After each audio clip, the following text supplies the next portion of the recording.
किसान नमस्कार, आपण पाहत आहात वावर न्यूज। आज आहे पांगरी या ठिकाणी ओमकारी शुगर या ठिकाणी आज सकाळपासून कारखान्याच्या गाळपासाठी जो ऊस आला त्या ऊसाचा मावेजा अजून 5.5-4 महिने होत आले तरी मिळत नाही।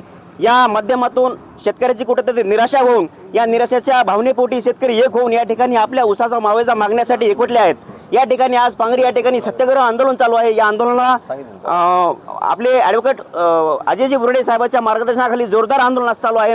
अजयजी बुर्डेने बोलून दाखवलंय किंवा आमचा जर अद्याप प्रश्न जर नाही मिटला आजच्याच तर आम्ही पुढच्या टप्प्यामध्ये कारखान्याला टाळा लावण्याचं काम करू। या ठिकाणी आपल्यासोबत आहेत ॲडव्होकेट मुंडे साहेब आहेत।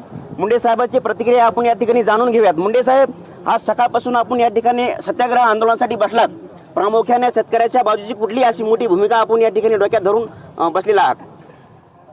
शेतकऱ्यांना गेले 4 महिने ऊस कारखान्याला दिलेला आहे आणि त्याच्या हक्काचे पैसे नियमाप्रमाणे तर 14 दिवसानंतर द्यायला पाहिजेत कारखान्याला। तर 14 दिवस गेले, कारखाना बंद झाल्यानंतर पुन्हा 4 महिने झाले तरीसुद्धा त्याच्या हक्काचे त्याच्या घामाचे पैसे शेतकऱ्याला मिळत नाहीत। तर त्याच्यामध्ये शेतकरी किती वाट बघेल? हा जो शेतकरी जमला आहे तो म्हणजे त्याला ज्या पद्धतीने ते स्वप्न बघितलेले किंवा कुणाचं लग्न असेल, कुणाचं आरोग्य असेल, कुणाचं शिक्षण असेल, त्याच्या प्रपंचाचा जो उदरनिर्वाह आहे त्या उदरनिर्वाहासाठी त्यानं ह्या ऊसावरती स्वप्न बघितलं, पण ते स्वप्न ह्या कारखानदारांनी धुळीस मिळवले, त्याच्या हक्काचे पैसे त्याला मिळालेले नाहीत।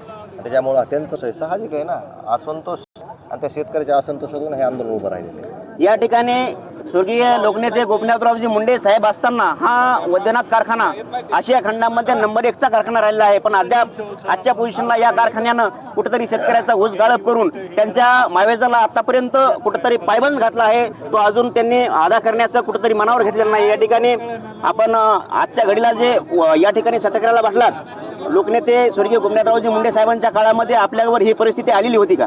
खूप मोठी शोकांतिका आहे।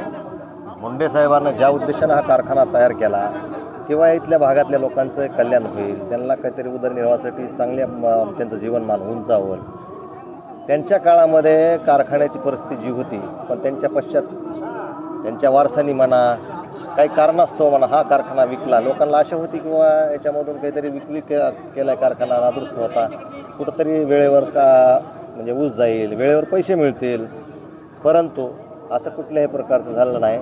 खोकलं गेलं, पडसं आलं, अशी परिस्थिती झालेली। त्याच्यामुळं इथं खूप मोठी दुर्दैव इथं की मुंडे साहेबांनी आयुष्यभर संघर्ष केला, त्यांच्या पश्चात त्यांच्या म्हणजे त्यांच्या जन्मभूमीत कर्मभूमीत शेतकऱ्यांना सुद्धा संघर्षच करावा लागतो। आपण पाहिलं त्या कारखान्याचं बोलायचं झालं तर मुंडे साहेबांनी या ठिकाणी कारखान्याच्या बाबतीतली किंवा व्यवस्थापनाच्या बाबतीतली जी हेळसांड होते ते या ठिकाणी बोलून दाखवली आहे। या ठिकाणी रखरखत्या उन्हामध्ये आपल्या रक्ताचा मोलाचा दाम आपला मिळावा म्हणून या ठिकाणी बसावं लागलं। ही मोठी शोकांतिका आपल्या या ठिकाणी पाहावयास मिळाली। आपण पाहत आहात वावर न्यूज। धन्यवाद।